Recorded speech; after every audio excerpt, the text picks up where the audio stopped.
This is Hidden Killers Live with Tony Bruschi, Stacey Cole, and Todd Michaels.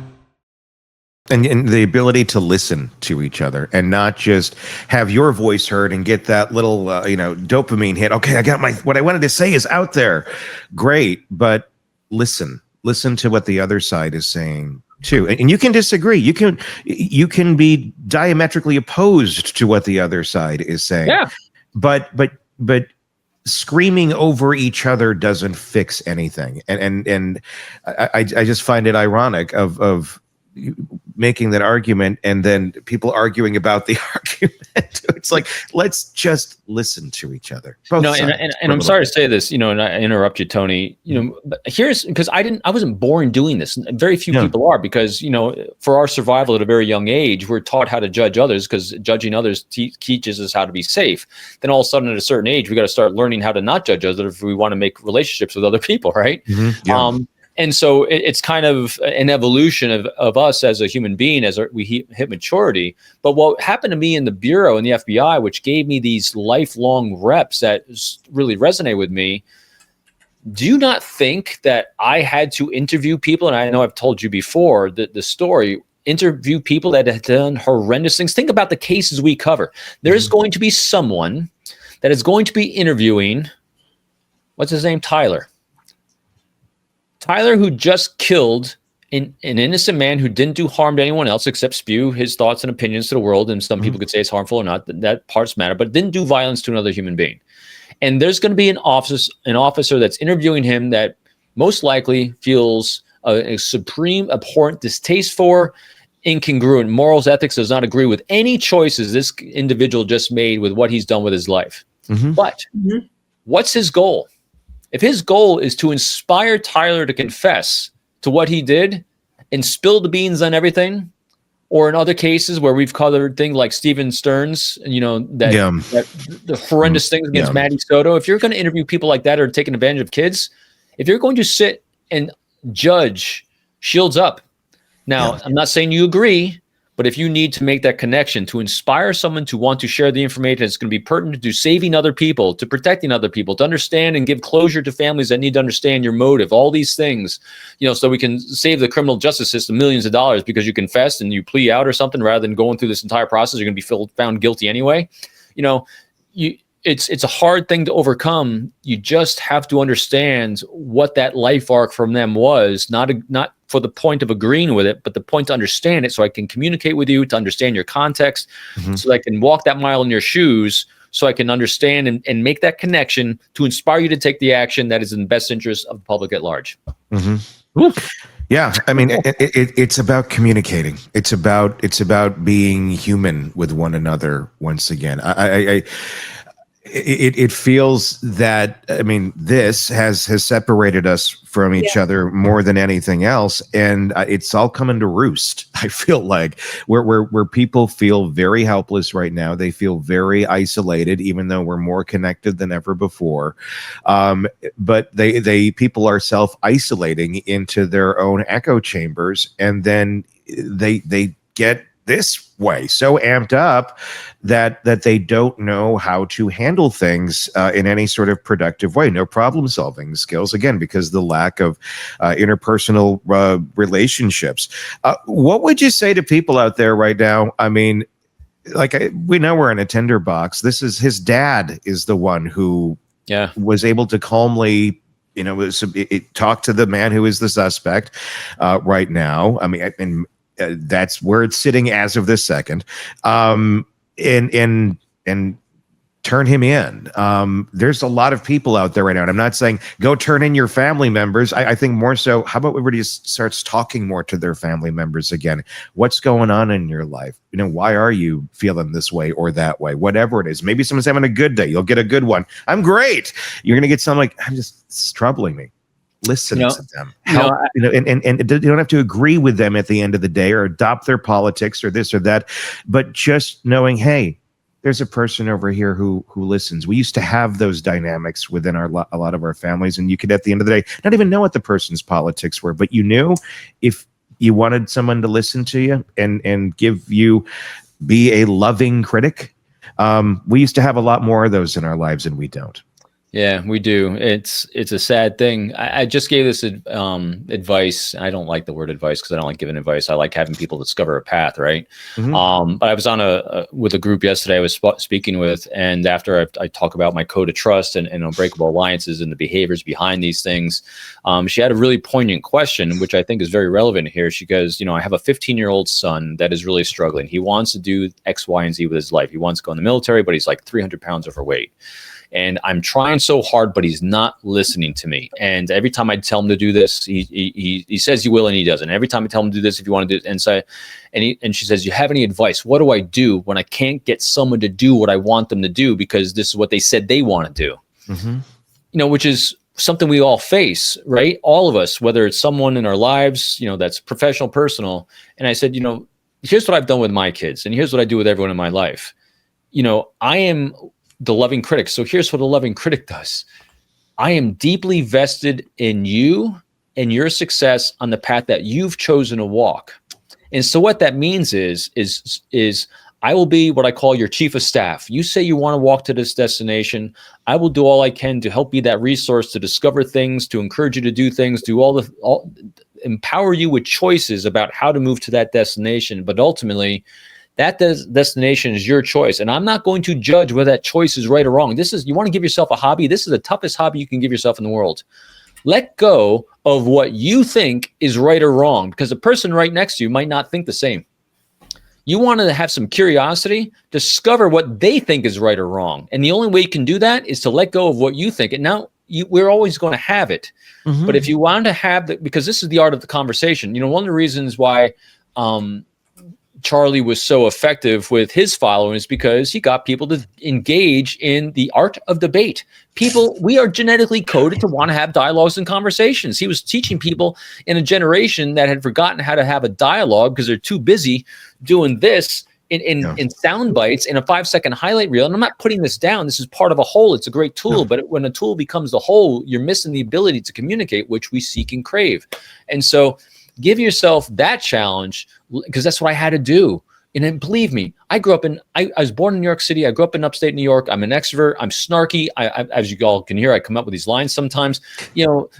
The way I engage at a younger age was majestically failing me as an FBI agent, where I had to recruit sources that might have done really important things. Meanwhile, my objective is to inspire them to confess, to share, to give me information to protect the national security of the United States, and sometimes protect kids from being abused. So you either get over it or you don't. So the way I did was I just had to learn and practice letting go of my optic of the world, because the world is what it is. You're not going to change the wind blowing. You're not going to change that tree growing. It is what it is. This is the power of now, and Eckhart Tolle talks about that. Again, my Tao Te Ching side comes out, right? But what we can control is what we think about what's around us, and realizing that here's where we give another human being the utmost respect you can possibly give. If you put a lot of time and effort to come up with what you believe is right or wrong, that's good, solid, sound, believe in it. But give the respect to the person you're communicating with, the same understanding that they probably put a lot of time and effort into what they think too. Why not have that curiosity, which has really died off, of figuring out what that was and what that is? Doesn't mean you're agreeing with it.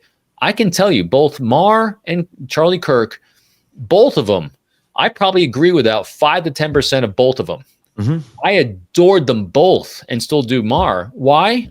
Boy, they make you think. They just make you think. And when we think and come up, so here's how the brain works. When you are actually challenged to think, and you come up with a conclusion to your thoughts that someone gave you, what do you think that does on our brain? It rewards us. The dopamine's flowing, the serotonin, oxytocin, the dopamine, all those things. And then you get addicted to listening to that person, not even agreeing with that person, but that person made me think. Why do I love books? Why do I love reading so much? Because there's a lot of authors I do not like. But you know what? Their content's phenomenal. They make me think. The greatest books you can consume in the world are the ones that make you think, come up with new conclusions, new ideas, and they give you at least 2 more books to read. And so when you're engaging every human being, that is a great hobby to have. Engage a human being, come up with some new things you thought about that you haven't considered before. You don't need to make a friend. You don't have to like them. Just understand them. So understanding how I do what I do, this is how I do what I do. I let go and I just engage. It's interesting thinking back to my college years, and I'm not going to say how long ago that was, but some of the professors that really pissed me off in the first couple of weeks, like my arguments, my papers, anything I did wasn't enough. It was just like, oh my God, do I need to drop this class? I'm never going to succeed. When you get past that hurdle and go, wait a minute, they're trying to get me to engage in a different thought process. They're trying to make me expand how I think. When you can cross that hurdle and see what they're trying to do and maybe tilt yourself over to where they are, like, okay, I'm going to try to think this way because I've been thinking this way all my life. I need to shift a little bit and see if I can expand it. Suddenly you're seeing everything now. It's not just this one narrow focus. Now you can see other things because you're curious. You're looking around at other things. You're getting somebody else's perspective, which you may not agree with, but maybe you can see where they're coming from. You don't have to change your mind, but just see them. And I think we don't see people anymore. It's just, this is all I see. Putting my hands in front of my eyes is just myself, instead of seeing what other people are experiencing. And now to take it to the next level, and I know I hijacked this away from the whole point of talking about the Charlie Kirk assassination. This is talking about it because we need this conversation. Nobody's having it. Because here's what we do next, Stacey, with that. So what's the point of all this? Because some people say, well, if you're just doing this, we're just placating everyone else, or we're just going along or letting people be. So here's where you now take that next step. So say that at the back of your mind, when you're engaging another human being, the first step is to, just like we just said, just let go, just engage, be curious, understand someone where they're at, walk side by side with them where they're at. Now, if along the way you do want to inspire them to think about some new options, some new ideas, the way to inspire someone to have a new idea, to engage in a new thought, or maybe even take a new action is not to buy. Here's the guarantee. My keys of behavior are really simple. The first one is seek the thoughts and opinions of others, not go on and pontificate about your own. Because if you want to inspire someone for action, you want to inspire them to make a change, you want to inspire them to do anything. So I use that word inspire because convincing is about me, inspiration is about them. The first thing you got to do is understand them. And then you just do what I call ask a discovery question. And so when you can now communicate in terms of what's a challenge, priority, or pain point of another human being, validate who they are as a human being by being actively curious. And then when you ask a discovery question, say for instance, Stacey, I really heard what you said about, your college experience. It was really pretty unique and interesting. I'm curious, when you made a decision to do this, what do you think it would have meant if you actually made this choice instead on that path forward in your life? As opposed to saying, Stacey, I think you made all the wrong choices. Why didn't you do this? Right. Yeah. You see the difference in that language? The goal is exactly the same thing. I'm hoping to see if I can do something to inspire you to think about a different path and what that might have been for you in your life. And then, because we never, ever plant seeds with people by telling them what we think. The only way to plant a seed with any human being is by asking them what they think.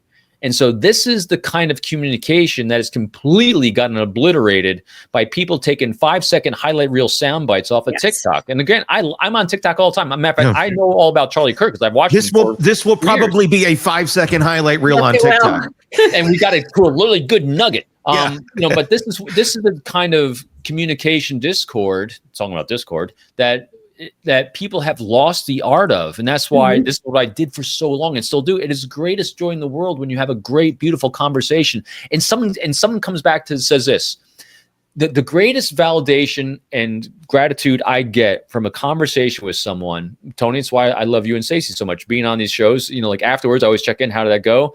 When someone says, Robin, I never heard it quite put that way before. I never thought about that before. Oh my God, I inspired someone to think about something new and different. I want more of that.